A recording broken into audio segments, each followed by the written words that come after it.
Olá a todos e a todas. Um bom dia, que estamos gravando aqui o Saco de Gatos de manhã e tem um barulhinho da escola aqui do lado da editora, mas é tranquilo.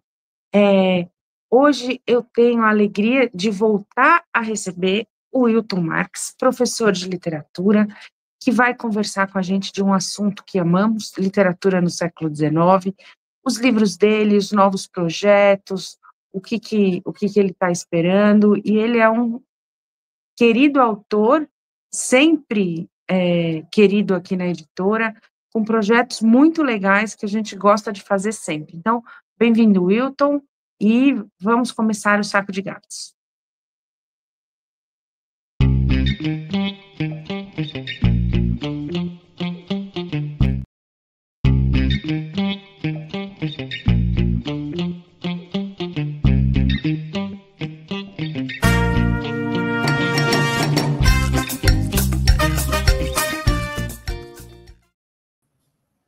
Olá, Wilton, tudo bom? Olá, tudo bem, Joana?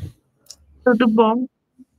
Bem-vindo ao Saco de Gatos. Você que esteve aqui junto com a Andréa Verquema, bem no primeiro programa que a gente Isso. fez, Uhum. sobre o Gonçalves Dias, lembra? Já faz Sim. mais de um ano, né? É. E foi bem legal. E o Saco de Gatos, enfim, falou com várias pessoas, e a gente fez vários outros Sacos de Gatos, e, enfim, queria te chamar de novo, porque temos novos projetos, queria falar dos projetos antigos.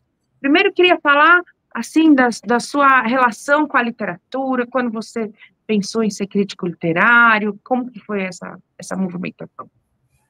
Olha, Olha, bom, eu sempre gostei de literatura, né? Desde de adolescente e tal.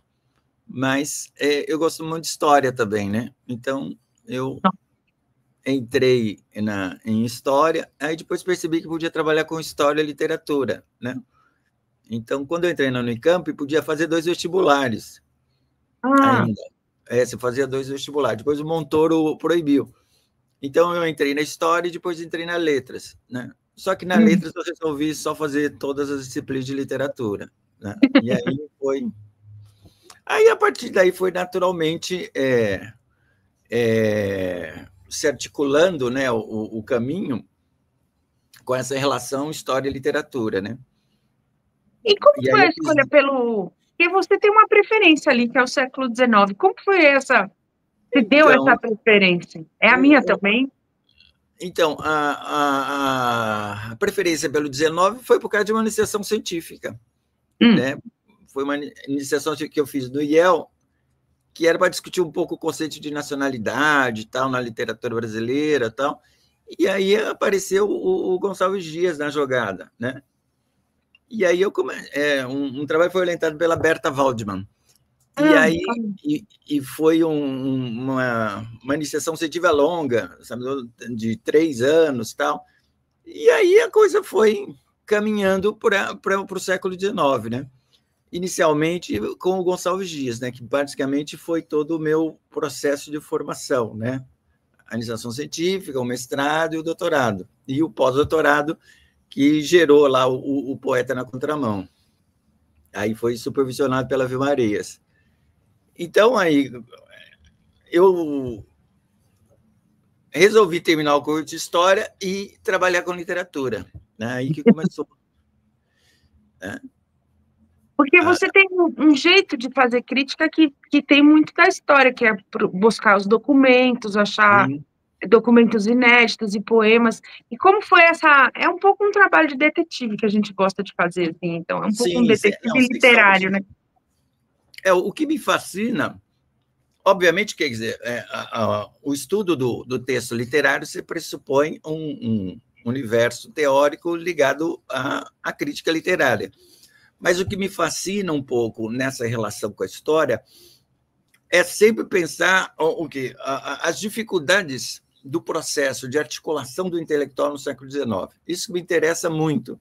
Né? Legal. É óbvio, não é que construir uma explicação simplista da obra pela história do cara, não é isso.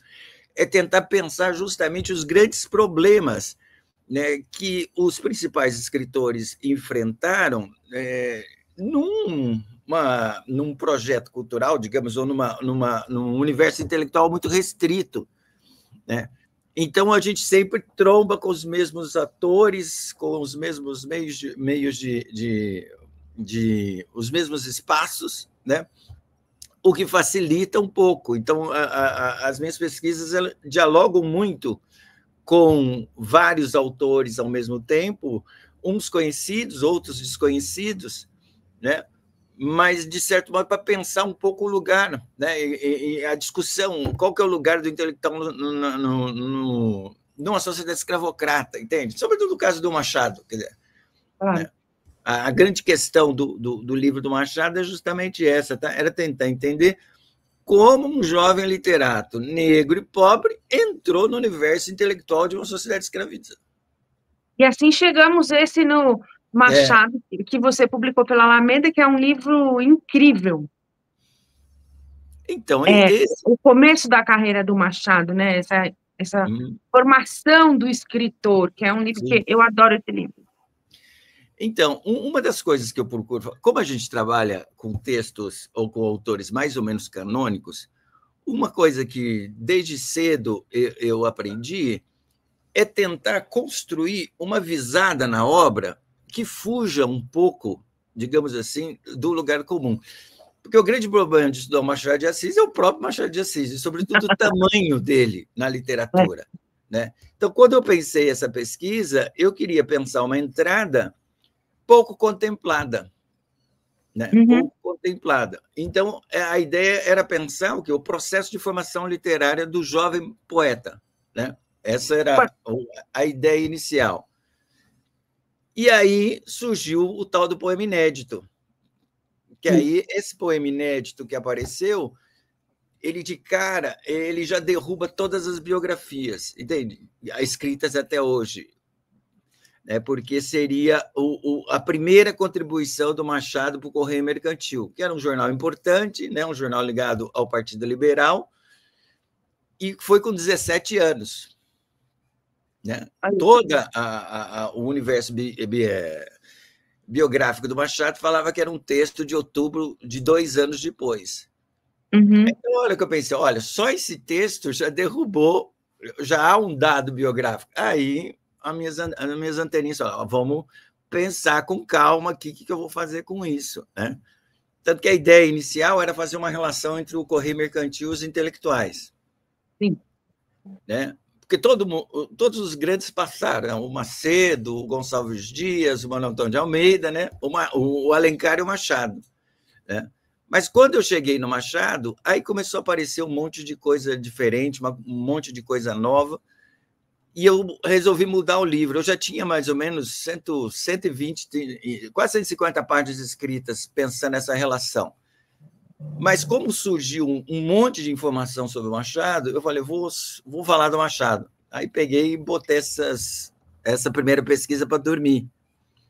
E aí o grande problema era como estruturar o livro do Machado diante do monte de informações que eu tinha, e várias dessas informações eram inéditas. Né? E aí foi o trabalho que demorou um certo tempo, e aqui tem uma coisa curiosa, como os caminhos, né, os caminhos são, às vezes, né, eles apontam para outras direções. Eu tinha todo o material na mão, mas eu não sabia como estruturar o livro. Né? Aí a FAPESP me convidou a fazer uma resenha de um livro do Zé Miguel Wisnik sobre o Drummond, chamado Drummond e a Mineração. Né? Eu fiz a resenha, e a resenha é um livro que fala da relação do Drummond com Itabira, com a relação com a Vale do Rio Doce, e ele faz lá, no final, uma leitura do Máquina do Mundo. Né? É um livro super legal, etc. Mas, para mim, a coisa mais importante foi a estrutura do livro, porque a estrutura do livro do Zé Miguel me deu de presente como eu ia estruturar o meu livro. Então, tem esse acaso que mudou a história do livro. Totalmente, né? Totalmente. Então, o livro do Machado ele é estruturado em 3 partes, né? Uma discussão sobre a formação literária, aí uma leitura de 2 poemas, o que eu acredito ser a primeira tradução do Machado, e a leitura do poema inédito, e na terceira parte eu penso a crítica literária do jovem escritor, né? E aí, na terceira parte, apareceu aquilo que eu acho que é uma das grandes descobertas do livro, né? Que é a possibilidade... O Machado tentou publicar um primeiro livro de poesia antes de qualquer publicação. Foi um projeto falhado, né? E é um livrinho que seria de poesia romântica, né? Muito influenciado pelo Álvaro de Azevedo. Tanto que o livro ia se chamar O Livro dos 20 Anos, o livro do Machado. Ah, e é interessante ver o Machado nesse momento em que ele ainda não é o Machado, né? Mas ele está se tornando o Machado. Como foi isso? Então, o espaço temporal do livro ele é bem definido. É 1854, quando aparece lá o tal do soneto à Petronilha, 3 de outubro de 54, no Periódico dos Pobres, até o começo de 1860. Em 1860, o Machado vai entrar no Diário do Rio de Janeiro, e daí para frente é muito fácil mapear o que ele fez na imprensa. Né? Então, o livro ele trabalha entre 54 e 60. Então, quantos anos ele tinha em 54 e 60? Em 54 ele tinha 15 anos. Ah, bem jovem. 15 até 19, 20 anos. Então, é nesse espaço que tem pouca informação. Mesmo no livro do Jean-Michel Massat, que é um clássico, né? Esse período tem várias lacunas. Né? Mesmo porque o livro dele tem um espaço temporal maior, né? Vai até mais para frente. Então, ao entrar nesse universo, aí eu percebi que tinha associado ao poema que entra na jogada, que o poema é de 56, eu falei, vou pensar essa formação. Então, vai desde do soneto até a entrada no Diário do Rio de Janeiro, né? Quando ele é convidado pelo Saldanha Marinho e pelo o Quintino Bocaiúva, né? Que o jornal se torna liberal. Né? Então, aí a coisa começou a se articular. E aí a formação de alguém de 15 anos não é um Machado de Assis grande, entende? Então, claro. Isso gera um grande problema, que você tem que olhar o texto e respeitar a historicidade. Então, do ponto de vista do perigo, é você o quê? Quem é esse jovem escritor de 15 anos? Eu não posso pensar no que ele ia se tornar. Não. Então, eu precisava entender como ele pensava a literatura, como que ele articulou os espaços, tal. Então, o livro ele é articulado em função dessa pergunta. Qual a pergunta? Como se deu o processo de inserção de um jovem literato negro e pobre no universo intelectual de uma sociedade escravista? Aí, o livro tem o que eu chamo de duas linhas de força que atravessa todo o livro dialogando com essa pergunta, que é o quê? Pensar, de um lado, a relação do jovem com a literatura, o que ele lia, né? O que tipo de texto ele escrevia, como que é a relação formal com os textos, as influências literárias, etc. E, de outro lado, tinha que pensar na realidade. Quer dizer, como sobreviver esse jovem de 16 anos? E essa ideia dessa linha de força, dessas duas linhas de força, ao longo do livro, ela sempre volta, né, para demarcar, me veio do próprio Machado. O Machado tem uma frase que ele escreveu em 1864, num livro Crisálidas, que é o primeiro livro de poemas dele. Então, o livro tem lá um prefácio todo laudatório, e ele resolve fazer um pós-fácio para baixar a bola do prefácio do Caetano Figueiras, que, né, elogiava muito. Aí, lá pelas tantas, tem a seguinte frase, ele fala, é uma das poucas vezes que o Machado se refere à sua juventude literária. Ele fala o seguinte, o tempo não corre em vão para os que, desde o berço, foram condenados ao duelo infausto entre a aspiração e a realidade. Ó, então, interessante. qual que era o problema? Há o desejo de ser, né, de aspirar a ser escritor, mas tem a realidade. Então, como sobreviver nessa realidade? Então, esse é a dupla linha que vai pensar como literariamente ele se desenvolve e como ele se insere. Né? E aí nós voltamos nas velhas e boas relações de favor, né? Que implica necessariamente, em maior ou menor grau, numa relação de dependência. Uhum. Então, o livro ele se estrutura desse jeito, pensando essa questão maior e essas duas coisas. E aí você consegue enxergar esse problema. Então, por exemplo, no livro eu conto a história de um poeta português que morreu jovenzinho, chamado Francisco Gonçalves Braga. Ele morava em Recife, aí ele vai para o Rio de Janeiro em maio de 54 e ele fica amigo do Machado. Esse Braga tinha 18 anos, o Machado tinha 15. Esse Braga vai tutelar o Machado de Assis, literariamente falando. Então, de 54 até 58, o Machado gravita em torno desse Braga. Sim. Né? Que é desse poeta português. Então, se você volta lá, aí você começa a construir o texto. O poema do Machado foi publicado num jornal chamado, o primeiro poema, O Periódico dos Pobres. Esse periódico era voltado à colônia portuguesa e dialogava com jornais do Porto e de Lisboa. Então, tem o Periódico dos Pobres de Lisboa, o Periódico dos Pobres do Porto. Então, era um jornal voltado à colônia portuguesa. O tal do Braga, ele chega em maio de 54. Em setembro de 54, ele começa a publicar poemas no Periódico dos Pobres. Em setembro. Em outubro, quando o Machado publica o soneto, debaixo do soneto do Machado tem um poema do Braga. Ah, olha o Braga. Então, o Braga foi o cara o quê? Que abriu as portas da imprensa para o jovenzinho. E não só o trabalho de abrir as portas da imprensa, como eles vão dialogando literariamente. Tem vários poemas que têm vários diálogos entre eles. Né? Então, uma das teses é que o Braga que apresentou o Machado para o Paula Brito. E essa tese não é só minha, também do Galante de Souza. Né? O Galante de Souza já tinha levantado a lebre.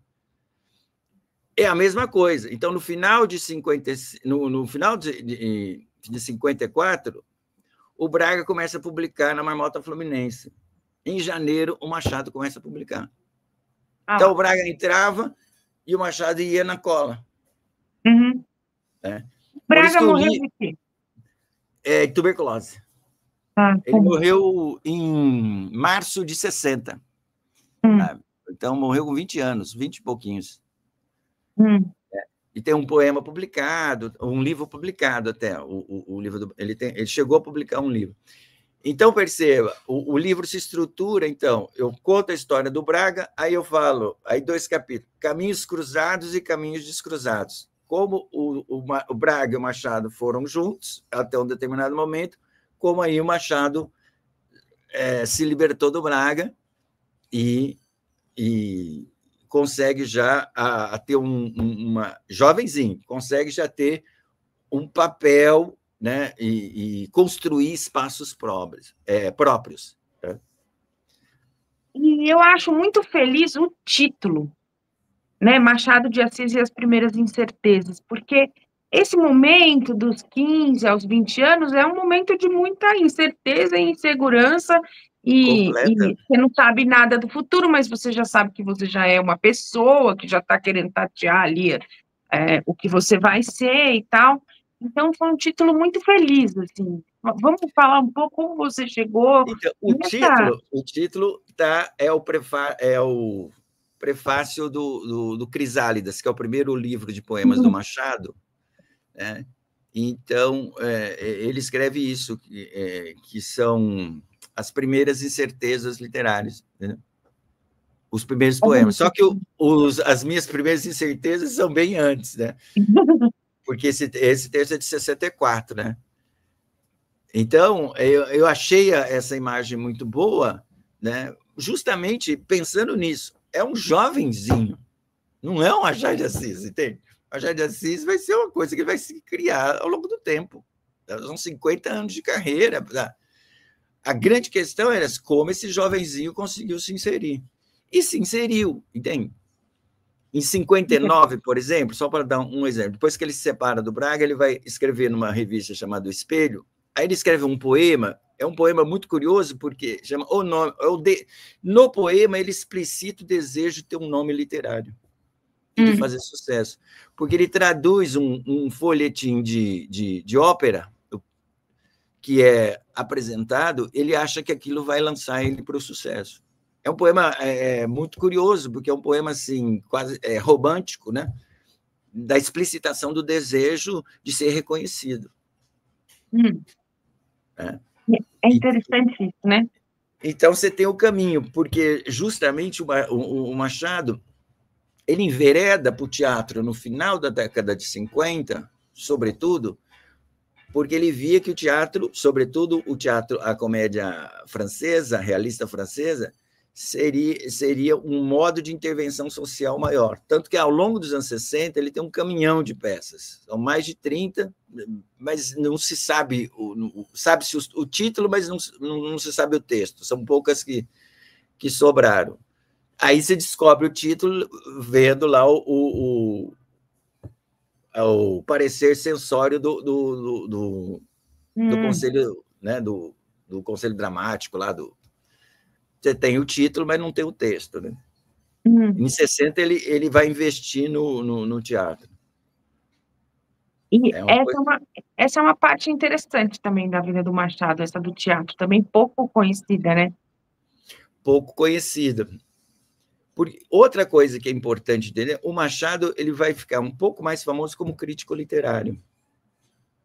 Ele vai fazer crítica desde os 15 anos, né? Quando ele 16, quando ele entra na Marmota Fluminense, ele começa a escrever texto de crítica literária. E aí ele passa a ter um papel, ele vai se construir, a carreira dele é sobretudo como crítico. É tão simbólico que tem aquela famosa carta que o Alencar manda para o Machado, uma carta aberta, para o Machado apresentar o Castro Alves para a Sociedade Literária do Rio de Janeiro. É uma carta já de 68. E o Alencar fala, o senhor, que é um artista, mas que tem um trabalho muito reconhecido de crítica literária. Então, esse trabalho de crítica literária é fundamental para você entender o próprio projeto literário do Machado. E o Wilson? Não, eu ia te perguntar, quais são os seus próximos passos com o Machado? Com o Machado? Tem alguma coisa aí, não? Não, então, esse livro demorou muito tempo, essa obra demorou muito tempo, foram mais de 10 anos para sair o livro, né? Então, agora, assim, especificadamente do Machado, não. Agora, eu estou pensando, eu vou retomar o projeto inicial do livro, que é a relação do Correio Mercantil lá com os intelectuais, que já tem um caminho mais ou menos dado. E aí ainda estou pensando, aí eu vou começar a pensar num projeto grande, tá? Mas ainda não sei, ainda está tudo muito nebuloso, né? E nós temos um projeto juntos agora também, que é proximamente. E Sim. Conta um pouquinho, porque também é uma retomada de um projeto passado, mas que vai ser reformulado, revisto e tal. Sim, esse livro começou com um projeto de pós-doutorado. Né? Esse do Machado? Não, o do Gonçalves Dias. Então, esse é o livro que a gente vai refazer agora na reedição, que é o livro do Gonçalves Dias. Isso. Esse foi um projeto de pós-doc na Unicamp, que a Vilmarias foi a supervisora, e, de novo, eu tento pensar um problema no autor de algo que aparentemente não foi discutido, e isso, começou a se tornar um lugar recorrente. Esse texto do Gonçalves Dias, que se chama Meditação, é um texto extremamente crítico, é escrito em prosa poética, né? Vem um pouco da tradição, né, de um tom quase messiânico. Foi publicado ao longo de 1850, ou seja, no ano na discussão do final do tráfico. Né? Saiu numa revista, que é uma revista oficial do romantismo brasileiro, e não tem, pelo menos eu não achei, não tinha nenhuma repercussão. Olha só. Agora, por que não tinha nenhuma repercussão? Porque é uma crítica pesada sobre a escravidão. Sobre a escravidão, por um lado, e, por outro lado, uma crítica sobre o processo de formação da sociedade brasileira. O Gonçalves Dias ele tinha um projeto de construir uma história do Brasil, né? Que, teoricamente, teria se perdido no naufrágio. Então, o livro é curioso porque ele só tem 3 capítulos. Né? Então, você tem uma relação entre um narrador e um ancião, quer dizer, o jovem e o velho. Né? O jovem seria o quê? Uma visão, né, da elite brasileira independente. Né? Então, toda positiva, toda nacionalista. E o velho vem fazendo contraponto ao próprio processo de formação do país. Então, é um texto extremamente crítico, mas extremamente virulento. Né? E depois esse texto foi republicado só em 1868 nas obras póstumas. Esse texto... Então, a primeira questão é por que ninguém falou nada desse texto. Porque é muito virulento. Tanto na discussão sobre a escravidão, quanto na discussão do processo de formação do Brasil. Porque no 3º capítulo, o Gonçalves Dias faz uma história do Brasil. É alegorizado uma história do Brasil. Né? Então, por quê? Então, ele vai fazer uma crítica à elite brasileira, né, no processo de formação da sociedade brasileira. Né?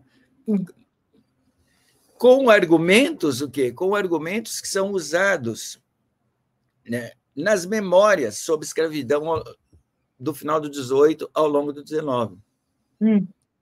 Havia muita gente contra a escravidão, mas como geralmente essas pessoas eram ligadas ao Estado, né, o que se falava? Ela é contra Deus, ela é contra o direito natural, mas é o Estado que tem que resolver isso. Né? Por isso que foi empurrando com a barriga para frente. E é um texto extremamente pesado. Então, o livro se chama Gonçalves Dias, o Poeta na Contramão. Né? Por quê? Porque esse tema, a crítica à escravidão, ou a crítica à sociedade, ou a formação da sociedade brasileira, não aparece nas páginas românticas. De maneira tão crua, quase realista, entre aspas, porque como é um texto profético, né, então ele tem elementos alegóricos na construção. Então, esse texto... Aí eu comecei a pesquisar o texto, não achava ninguém que tinha estudado. Esse texto não foi comentado. Aí falei, nossa, tem alguma coisa aqui. Aí comecei... Aí você começa a pensar e entender várias coisas. Né? E tem alguma diferença entre a primeira edição e essa que a gente vai republicar? Tem...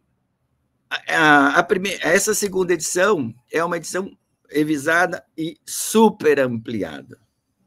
Eu percebi, não sei. Super ampliada. Por quê? Quando eu fiz o livro, quando eu fiz a pesquisa, nós estamos falando em começo dos anos 2000, começou ali, né, 2003, 2002, e terminei o livro em 2008.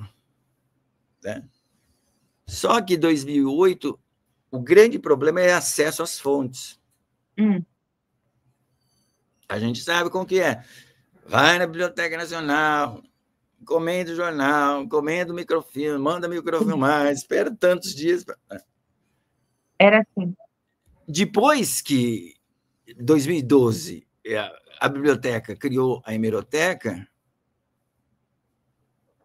eu falei, vou começar a juntar coisas ao longo do tempo. E foi isso que eu vim fazendo desde 2012.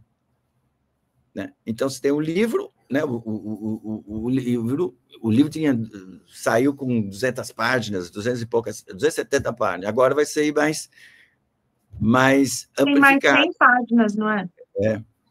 É quase 400, né? Então, é uma coisa que é um texto muito caro. Eu gosto muito desse texto. E é um livro que coloca uma discussão muito interessante, porque, na realidade, eu discuto um pouco, volto no problema do intelectual dependente. Quer dizer, como o Gonçalves Dias, funcionário público, pode fazer uma crítica à escravidão que sustenta o Estado que o emprega? Por que ele... E num tom desse jeito? Né? Então, aí eu reli esse texto de trás para frente. Aí você percebe. Então, tem influência do conceito de história do Herder no texto. Tem a influência do Alexandre Herculano. O Alexandre Herculano escreveu um texto que se chama A Voz do Profeta, que muito provavelmente o Gonçalves Dias se inspirou no estilo, porque também são prosa poética, né? Quase versículos, que, por sua vez, vem do Lamennais, né? que foi um autor explosivo, né? Ele, sobretudo, chama Palavras de um Crente, que influenciou o Herculano, que influenciou... Aí você começa a ler o texto e então você vai ficando assustado assim, com a perspectiva crítica. Você tem uma ideia? Numa parte dos capítulos, eles estão discutindo como construir o paraíso, tal, não sei o que tem. Aí o velho fala, educação. Ele fala, aí, literalmente, ele fala, instruir o povo e ele será livre. Olha só. Uma discussão, né? E Wilton, não seríamos ninguém sem a hemeroteca digital, não é mesmo? Não. Nossa, isso mudou completamente. Mudou completamente os estudos históricos e literários no país. Mesmo as bibliotecas, a Mindlin, que o Real Gabinete Português, que começaram a digitar também, não só documentos, como algumas obras. Nossa, isso facilitou, assim... Facilitou e gerou um grande problema, porque agora você tem acesso a muita coisa, né? Coisa não dá para dar conta, mas eu acho que eu vou todos os dias na hemeroteca digital pesquisar alguma coisa. Nossa, é impressionante. Nossa! Eu queria te agradecer a entrevista, o programa tem meia hora, e queria, enfim, convidar as pessoas a lerem o Machado de Assis e as Primeiras Incertezas, e a esperarem ansiosamente por esse novo livro sobre Gonçalves Dias na contramão, que vai ser muito bom de fazer na editora e tá ficando pronto já. Que bom. Então, você quer falar alguma coisa no final? Não, só agradecer pela conversa, sempre interessante, né? Sempre bom trocarmos. Bom. E estamos aí. Então, vamos que vamos. Levando a bandeira do 19. Vamos. Um beijão, querido. Até a próxima. Tchau, beijo. Tchau.